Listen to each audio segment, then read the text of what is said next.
Estamos con Luis Popa, profesor de la Universidad Católica. Él es cubano además, o sea que es una voz autorizada sobre el tema de la visita de Obama a Cuba. Luis, ¿cómo estás? Buenas noches. Buenas noches, Jaime, gracias.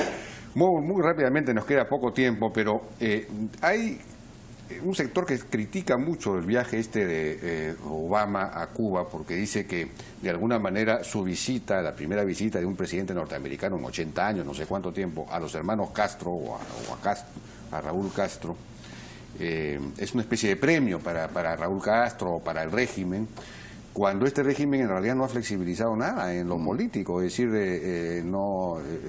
incluso Oppenheimer escribía el otro día que la cantidad de detenidos políticos se ha incrementado tremendamente desde que se firmó el tema es decir, hay una especie de aprehensión en el gobierno cubano, de temor de que la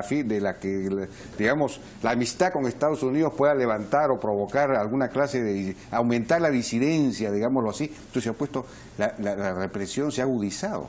Entonces, en lugar de mejorar, los derechos políticos se han agravado.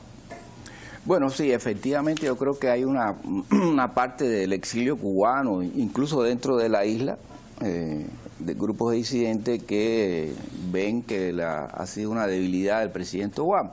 Ahora bien, yo creo que acá lo más importante es lo siguiente. Yo recuerdo desde la época de la Guerra Fría, que había una tesis que decía que para tú ereccionar un país desde adentro había que estar.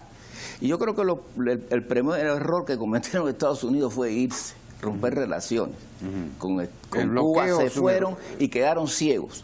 No tenían información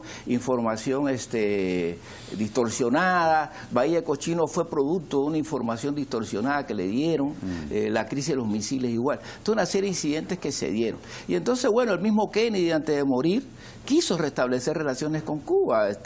Kennedy va a enviar a un periodista francés con un mensaje a Castro y en ese mismo momento lo matan a Kennedy. El mismo Ronald Reagan, que era muy anticomunista, creo que el más anticomunista de todos los presidentes, salvando Nixon, también dio pasos y negociaciones. Yo recuerdo una negociación en que yo me vi de cierta manera involucrado como diplomático en México con aquel famoso general Alexander Haig, que te debes acordar, claro. Se conversó con Cuba. Es decir, que esto es algo que viene desde hace mucho tiempo. Y Obama dio ese paso y Obama ha interpretado, es mi opinión, de que estar en la isla, llevar el modo de vida norteamericano. Y Obama ha interpretado, es mi opinión, de que estar en la isla, llevar el modo de vida norteamericano, las empresas norteamericanas, eso puede erosionar un poco el sistema.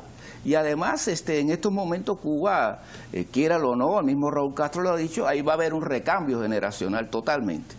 Va a haber, bueno, hay una... En el Congreso del Partido ya se planteó, y además el mismo Raúl Castro había anunciado que un funcionario no debería estar más de 10 años, empezando por él. O sea que él, si no existe el factor biológico, el 18 se debe retirar. Se supone que la nueva generación es más reformista, no lo sé. Bueno, no sé cómo será, porque una cosa es, hay que acordarse de la época de Franco. Una cosa es, Adolfo Suárez era parte del franquismo y es el hombre que va a hacer el puente con la democracia. Es decir, una cosa es frente a los líderes actuales, las nuevas generaciones, que son 50 y tantos años, y a lo mejor están pensando en otra cosa, vislumbran otra cosa, ¿no? Porque lo que tendría mucho sentido es levantar el bloqueo para hacer posible que haya una relación económica mucho más fuerte. Yo creo que sí. Y generar fuerzas de mercado internas en Cuba, es decir, sectores empresariales más o menos autónomos que puedan eventualmente generar intereses que disputen el poder o que tengan una fuente autónoma, digamos. Esa es la idea de Obama. Obama lo acaba de decir ahora en la Pero no está levantando el embargo económico. No puede levantarlo, es ley. Sí, el embargo es ley. Yo le llamo embargo porque coincido con los norteamericanos, porque bloqueo es una palabra muy fuerte, es guerra. El embargo es ley, además reforzado por la ley Helms-Burton, que es una ley extraterritorial, es muy dañina. Afecta a países como Perú, por ejemplo, si negocian con Cuba. Es decir, levantar el embargo yo creo que es una cuestión fundamental.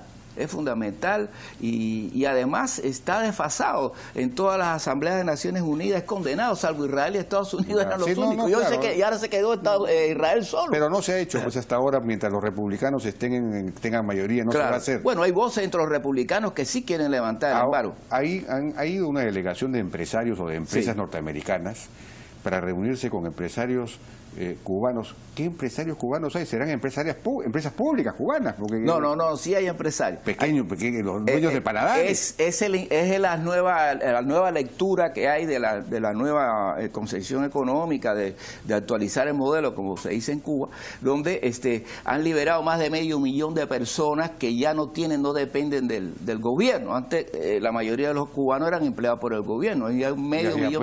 Pues son Emprendedores, se le llaman emprendedores de cuentapropistas. Sí. Es decir, donde había una peluquería antes que la administraba el Estado, ahora no, esa peluquería ha pasado a algunas personas que son tienes al dueño del Marriott o de la cadena, no llega hasta ahí, junto con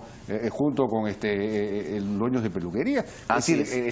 Con dueños de restaurantes, pero es la incipiente, es incipiente. Eso es lo que Obama ha visto. Por ejemplo, el caso hoy yo veía una chica diseñadora gráfica que haya ido a estudiar a Estados Unidos en las nuevas relaciones, tiene más de 14 empleados, es algo inverosímil acá, pero en Cuba es algo importante. Claro. Y ella quiere lanzarse al mundo. Una chica que decía, yo voy a ser la guía del turismo cubano. ¿Qué decía ella? Que tiene una aplicación ya privada para los turistas que vienen a Cuba, que antes no lo tenía. Claro. El Estado no tiene eso. Claro. O sea, la iniciativa privada es muy importante. O sea que, digamos, yo siempre digo, hay un 5% en todas las sociedades que son los que tienen el fuego, ese fuego dinámico del emprendedor, que no lo tiene todo el mundo. Y esos son los que le dan dinamismo a la sociedad. Claro, así es, de lo cual ha prescindido Cuba durante 60 años. Así es. Bien, Luis Popa, muchísimas gracias. Ya lamentablemente nos ha ganado el tiempo. Hubiera que tan interesante la conversación, pero tenemos que cortar, pues. Muchas gracias por su participación. Gracias, Jaime. Nosotros nos vamos.